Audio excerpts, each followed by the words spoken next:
অসমত ভয়াবহ বান পৰিস্থিতিত ভয়ংকৰ ৰূপ ধাৰণ কৰিছে। মই বৰ্তমান উপস্থিত হৈছোঁ কৰিমগঞ্জত ভাৰত বাংলাদেশ সীমান্তত এই ফকীৰ বাজাৰ আৰু নীলাম বাজাৰ PWD গড়কাপ্তানি পথত আপুনি নিশ্চয় দেখিবলৈ পাইছে।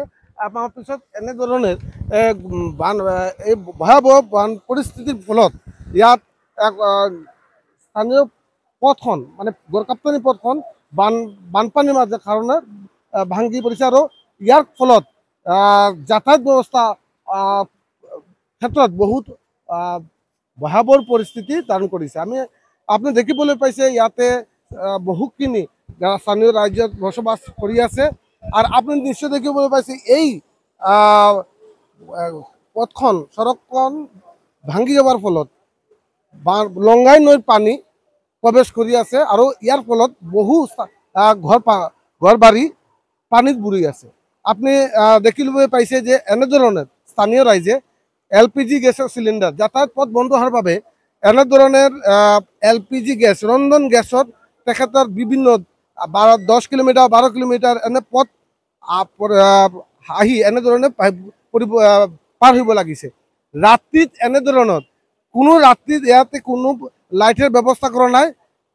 কুম্ভকৰ্ণৰ নিদ্ৰাত মগ্ন হৈ পৰিছে স্থানীয় প্ৰশাসনৰ লগত চৰকাৰ। ইয়াৰ বাবে তেখেতে বহুবাৰ এনেধৰণে স্থানীয় ৰাইজে প্ৰশাসনৰ লগত যোগাযোগ কৰাৰ পিছতো কোনো ধৰণে ইয়াৰ কোনো চূড়া হোৱা নাই। আমাৰ লগত এতিয়া স্থানীয় ৰাইজ উপস্থিত আছে। মই তেখেতক যত্ন কৰিম যে আচলতে এনেধৰণৰ পৰিস্থিতি কি হ'ব লগা হৈছে। এইটো এনেধৰণৰ পৰিস্থিতি আজি নতুন হোৱা নাই। এই পৰিস্থিতিটো 2022 চনৰ পৰা হৈ আছে। এই একে আজাদ হাইস্কুলৰ পৰা এইটো দাসগামলৈকে এটা দীঘল এৰিয়া আছে নদীৰ ছাইড। এইটো 1.5 কিলোমিটাৰ মান জায়গা আছে। এইটোত গভৰ্ণমেণ্টে বিভিন্ন সময়ত গভৰ্ণমেণ্টৰ দ্বাৰস্থ হৈছোঁ, ডিষ্ট্ৰিক্ট প্ৰশাসনৰ দ্বাৰস্থ হৈছোঁ যে এটা বান্ধ নিৰ্মাণ কৰি দিয়াৰ কাৰণে আৰু নেতা মন্ত্ৰী যিখিনি লোকেল MLA গৰাকীৰ ওচৰত থিয় হৈছোঁ। সকলোৱে আশ্বাস দি থাকে কিন্তু কামৰ কাম একো নকৰে।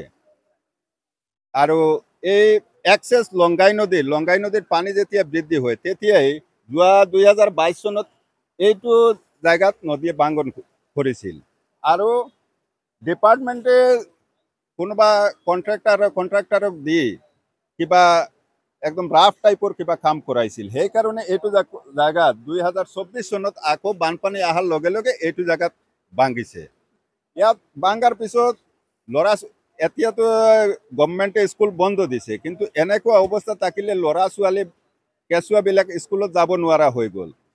এইটো ছাইডত আমি যিটো ছাইডত থিয় হৈ আছোঁ ফকীৰবাজাৰ ছাইডত, এইটো ফকীৰবাজাৰ ছাইড ভাল। এইটো ছাইডত কেইখন কলেজ আছে, জুনিয়ৰ কলেজ আছে, হাই স্কুল আছে, LP স্কুল আছে আৰু এইটোৰ ৰাইট ছাইডত নীলাম বাজাৰ ছাইড যিটো বা দাসগ্ৰাম ছাইড, সেইটো ছাইডত দুখন হস্পিটেল আছে, লাটু হস্পিটেল, দাসগ্ৰাম হস্পিটেল আৰু LP স্কুল। ইয়াত জাতুৱা স্কুল আছে।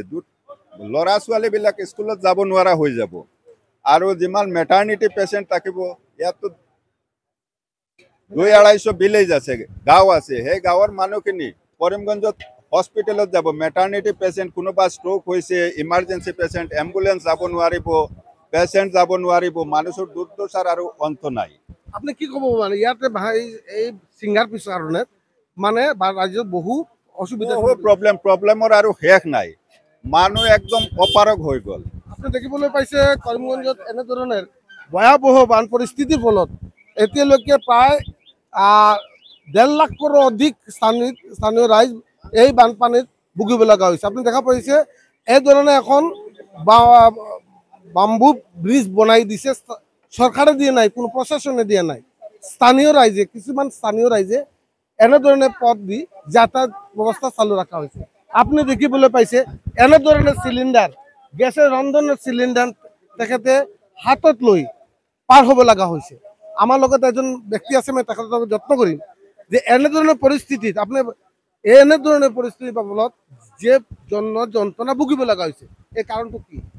এইটো মই গড়কাপ্তানি বিভাগৰ এইটো কিবা হেলি মেলি কৰি আহিছে। কিন্তু এতিয়া মানে FN ৰোডটো একমাত্ৰ উপায় হৈছে উপায় হৈছে মানে এইটো 50-60 গাঁও আছে 1.5-2 লাখ মানুহ আছে অহা যোৱা ডেইলি অহা যোৱা কৰি থাকে আৰু এইটো ইমান স্কুল কলেজ আছে এম কে গান্ধী কলেজ ডুৱেল কলেজ সব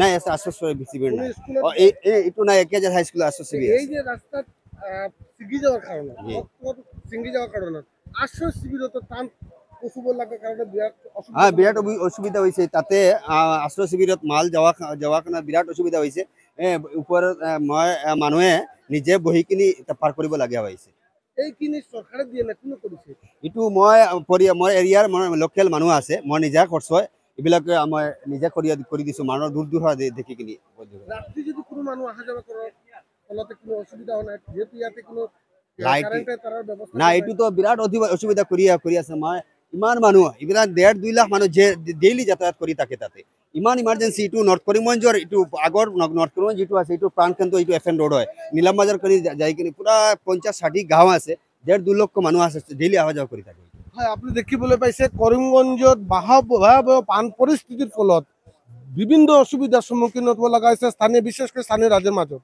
আপুনি দেখিবলৈ পাইছে এই ব্ৰিজৰ ফলতে তেখেতে অহা যাওয়ার বাবে বিভিন্ন অসুবিধার সন্মুখীন হয়েছে ইয়াতে আশ্রয় শিবির গড়ে তোলা হয়েছে কিন্তু কথা হয়নি এই আশ্রয় শিবির কেনেকুৱা সামগ্ৰী টান সামগ্ৰী পৌঁছাব দিব পাৰে ফায়াৰ ব্ৰিগেড যাব নোৱাৰে এম্বুলেন্স যাব নোৱাৰে আপুনি মেডিকেলৰ বিভিন্ন অসুবিধা হ'ব লগাইছে আপুনি দেখিবলৈ পাইছে যে ইয়াতে এনেধৰণে স্থানীয় ভুক্তভোগী স্থানীয় ৰাইজে এই চিলিণ্ডাৰ কিনি ঘৰত যাব লগা হৈছে এই ব্ৰিজত আপুনি পাৰ হ'বলৈ গ'লে যিকোনো খবৰৰ বাবে যোগাযোগ কৰক আমাৰ এই নম্বৰত 7099017330 আৰু 7099017110